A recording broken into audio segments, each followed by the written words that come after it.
J'ai prêté 100 € à une entreprise de consigne. Si tout se passe bien, je récupérerai 126,50 € dans 4 ans. Mais si elle fait faillite, je peux perdre l'intégralité de mon investissement. Alors, pourquoi ai-je pris ce risque? Moi, c'est Alex et dans cette série de vidéos, je vous montre toute mon aventure autour de l'investissement. Je vous propose l'histoire d'un bleu qui n'y connaît rien et qui apprend en direct avec vous. Et ayant peu à investir, surtout, je ne souhaite pas participer à la destruction de notre planète. C'est pourquoi ici, on parle de l'investissement dans le secteur de l'écologie. Je vais investir en ce mois de juin 2026 500 € de départ, puis 60 € par mois. Dans le premier épisode, je vous ai montré mon premier investissement de 100 € en dette privée pour l'entreprise Le Fourgon. Avant de revenir sur ce premier investissement, je vais vous expliquer ce qu'est une dette privée. La dette privée, c'est le fait de prêter de l'argent directement à l'entreprise sans passer par le schéma plus traditionnel des banques. En échange, l'entreprise vous paie des intérêts comme un prêt classique. Quand j'investis en dette privée, je ne deviens pas propriétaire de l'entreprise, je deviens un prêteur, un peu comme une banque. Cette opération passe par un fonds privé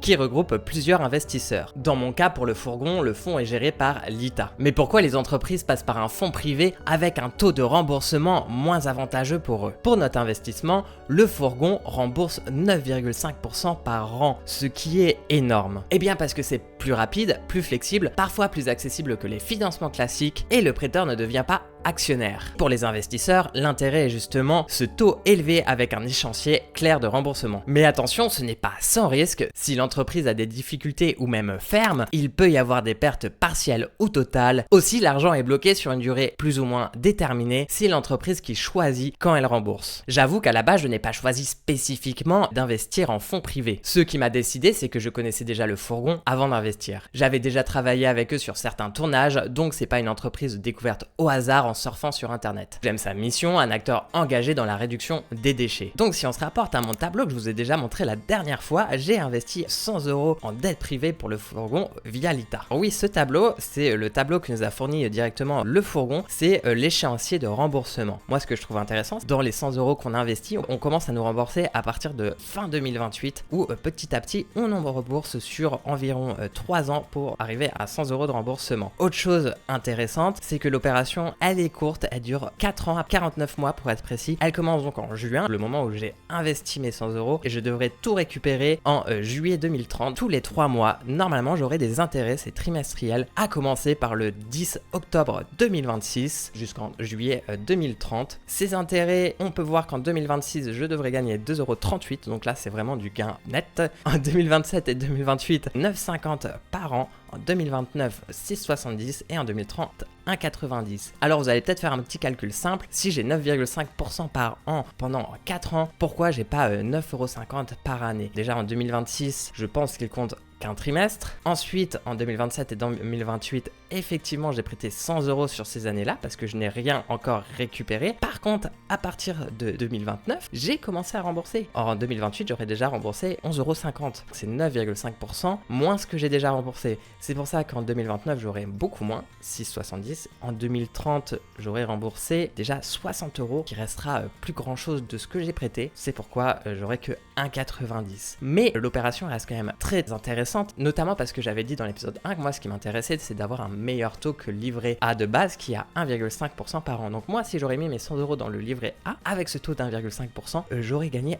1,50 € en fin d'année, ce qui correspond à 13 centimes par mois. Ici, on est sur un total de gain de 26,48 € parce que oui, l'ITA prend des frais. Elle ne prend pas de frais sur les gains, elle prend les frais sur l'investissement initial. Donc 3,5% sur l'investissement initial, donc moi ça représente 3,50 €. Tous mes gains cumulés, ça fait presque 30 €, mais moins 3,50 € ici. On arrive à 26,48 € sur les 4 ans de gains, ce qui est super intéressant, et ce qui fait 54 centimes par mois. Si je divise ça par les 49 mois que dure l'opération, on est quand même sur un rapport de quelque chose qui est 4 fois plus élevé qu'un livret A. Après, vous allez me dire, et c'est bien normal, 26,48 € sur 4 ans, c'est pas tant. 54 centimes par mois sur 4 ans, c'est pas tant. Pourtant, si je multiplie cette opération, par exemple, si la prochaine fois j'investis plutôt 1000 € au lieu de 100 €, eh bien ça fait 5,40 € par mois, fois, déjà ça devient un peu plus intéressant. Si je multiplie cette opération par plein de fois, et ben en fait j'aurai plein de remboursements qui vont cumuler, peut-être te donner 50, 100 euros par an, petit à petit, voilà, cumuler, on va augmenter et on va peut-être passer de 54 centimes par mois en dette privée de gain à 5 euros par mois, 10 euros par mois en multipliant les opérations, et c'est là où ça va devenir intéressant, surtout que c'est du moyen terme. Et ça veut dire que cet argent dans 4 ans, j'aurai récupéré. Évidemment, comme je dis, attention au risque, c'est pour ça que ça peut être bien de multiplier sur plusieurs opérations et pas que sur une seule entreprise. Si l'entreprise ferme ou si elle a difficulté à rembourser, on peut perdre partiellement ou totalement l'argent, hein. Je vous rappelle que c'est un risque concret. Je suis revenu sur ce qu'est une dette privée, je suis revenu aussi sur mon investissement initial de 100 euros, mais il est intéressant de vous présenter plus en détail aussi le fourgon. Donc pour revenir à la base, le fourgon c'est quoi? C'est une entreprise qui va vous livrer des biens de consommation en verre consigné, sans emballage. Elle vous livre, elle récupère ensuite. C'est vraiment de l'achat de produits de quotidien, de la nourriture. Oh, là je suis sur le site, vous pouvez voir, il y a de l'huile, soupe,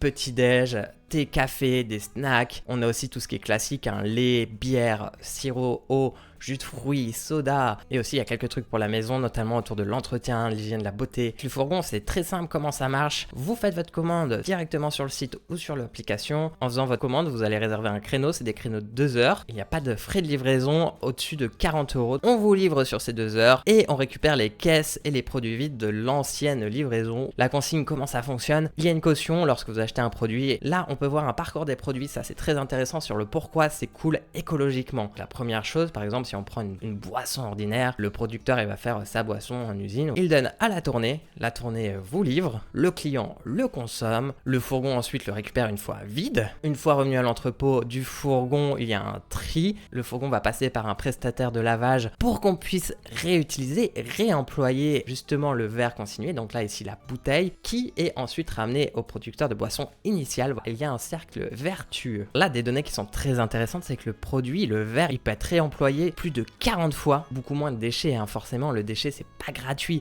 à produire, c'est pas gratuit à détruire, en plus des microplastiques que vous pouvez consommer en buvant par exemple dans des bouteilles d'eau. Ça permet d'économiser 75% d'énergie, 79% de CO2, 33% d'eau. Une étude qui est super intéressante, dont il y a le lien de l'étude si vous voulez voir sur le site du fourgon. Au bout de 3 réutilisations, la bouteille a un meilleur impact global sur la planète que les bouteilles à usage unique en verre et en plastique. Au bout de 4 réutilisations, il y a moins d'impact que la planète que l'aluminium. Oui, les canettes en alu polluent un peu moins que le plastique. Au bout de 6 réutilisations, ça a un meilleur impact pour la planète que les emballages en carton. Autre chose intéressante, vous allez dire, oui, mais le fourgon, il vous livre, du coup, on utilise de l'essence et ça n'a pas un impact positif sur la planète. Déjà, je vais vous répondre que en dehors de très grandes villes, beaucoup de gens vont faire déjà leurs courses en voiture. De toute façon, il y a déplacement pour aller acheter un produit, au moins là c'est réuni. De plus, le fourgon a une flotte 100% électrique. L'électrique, c'est pas parfait, c'est un autre sujet, peut-être qu'un jour on en parlera sur la chaîne. Mais aujourd'hui, on va schématiser en disant que ça reste quand même une meilleure solution que les voitures thermiques, du moins quand le pays en question qui pratique l'usage de la voiture électrique a une énergie plus ou moins décarbonée. Ici, par exemple, le fourgon dit que selon l'ADEME, c'est 30% d'émissions de gaz à effet de serre en moins sur l'utilisation d'une voiture électrique en France. Aussi, le fourgon va réfléchir sur la tournée de la journée à faire la tournée la plus optimisée niveau transport. Bon, il y a des créneaux, du coup, ça doit être quand même assez compliqué, mais ils essayent de parcourir le moins de kilomètres possible. C'est quand même super avantageux pour la planète. Maintenant, je sais qu'on va me poser une question en commentaire, c'est oui, mais le fourgon, ça va être plus cher. Pour être honnête, avant de m'intéresser à la question, j'étais complètement aussi fermé à l'idée, car je me suis aussi directement mis ça en tête, ça va être beaucoup plus cher. Alors oui, c'est une réalité, c'est plus cher qu'en supermarché. Cependant, sur le site du fourgon, on peut voir que pour une commande assez classique, on peut voir ici ciseaux, un lait, un jus, etc. Vous avez la liste juste ici. Le fourgon va être plus cher de 90 centimes. Plus cher qu'en supermarché pour cette commande type, du coup, qui passe de 20,40 en supermarché à 21,30 sur le fourgon, ce qui est environ 4,5% plus cher. Donc oui, c'est plus cher, mais on est très loin des proportions que je m'imaginais. On ne parle pas du tout du double de prix, de 10%, de 15% plus cher. On est à 4,5% plus cher, ce qui est quand même